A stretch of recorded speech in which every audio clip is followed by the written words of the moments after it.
In this video, we will go over the unboxing and setup of your ScootPack by the Scooter Accessories.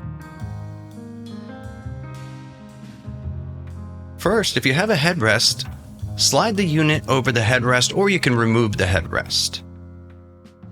Next, you will wrap around the Velcro to the front of the seat.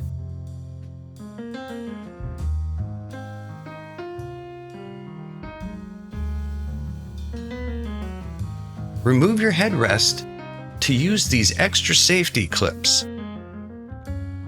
The ScootPack will hold on just fine without a headrest.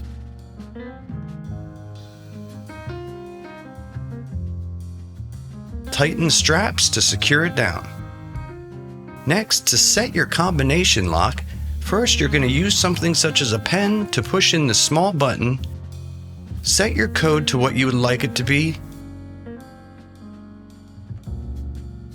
and then press down the button, and this will set your new combination.